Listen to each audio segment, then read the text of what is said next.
Nigeria, raised in London, East London. Yes.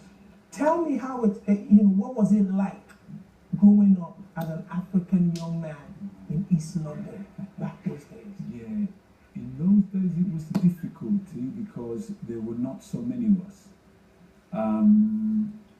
So yeah, it was hard, and I found myself in situations where as you do when you're young, you just try to kind of merge in with the Afro-Caribbean scene, not to stand out too much, but of course you can't help but stand out with the name like Sola Akingbola. What kind of name is that, bro?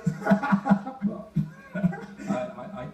I grew to claim it and own it in the right way. Akingbola is another popular name in the UK.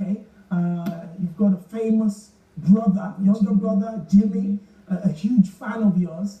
It's an incredible actor. I'm a huge fan of his. Fantastic.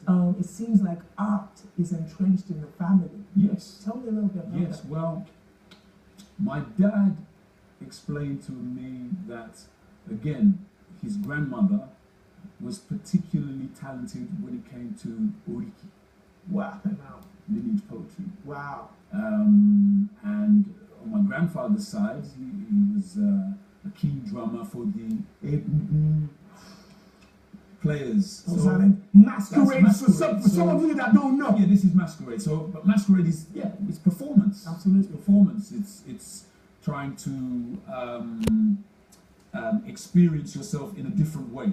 Experience your body in a different way through music, through lyrics, through language and movement. So yeah, it's in the family. It's in the family. But we've had to work at it. There's lots of things that are in a family line, but if you don't pay attention to it and work it and forge it and shape it and sharpen it, absolutely, then it can just fade away. Now, one of the reasons I started off with that, introducing you as a percussionist and trying to get a little feel of Sola Akingbola, the name really came out being a member of a fantastic group, Jamiroquai. Yes. 18 years of service. Yes. Tell me how that relationship came to be. Wow.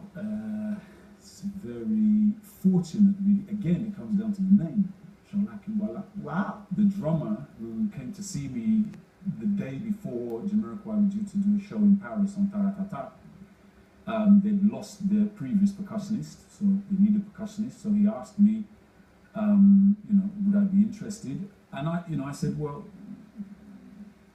why have you come to me? He said, your name was the third name on the list. There were 3 names. He said, your name fascinated me. Wow. And I just felt like I needed to see what this guy was about with a name like that. And then the rest is history. Wow. I flew to Paris to do the show in Taratata. The manager forgot to give me the music the day before, so I arrived at the show, no music. I had no idea what to play. Freestyle. Freestyle, baby. Freestyle. So I had to pretend that, I know what's going on. Bam, kick the tune, Space Cowboy, bra, congas, tambourine, and just look as confident and as cool as you possibly can in front of the cameras. Done. It's one thing that just struck me when you were talking there is the fact that you said your name stood out. Now, for a lot of Africans based in the UK or the Western world, the name has been something that a lot of people have kind of like hid from. Now, for your name, early back in the 90s, to have been that which opened the door for you, what would you say to people that, have kind of like changed their name a little bit, touched it up here and there? It's a good question, T. For me, again, I will accentuate the Yoruba culture, that the importance of a name. The importance of the name. The Yorubas do not name, you don't just grab names out of the hat. You have to pay attention to the circumstances of the birth, or what was happening during the period of the birth. Absolutely. And that is how you name the child. So, yeah, for me, it's a very powerful thing. And of course, it's linked to others in your lashon.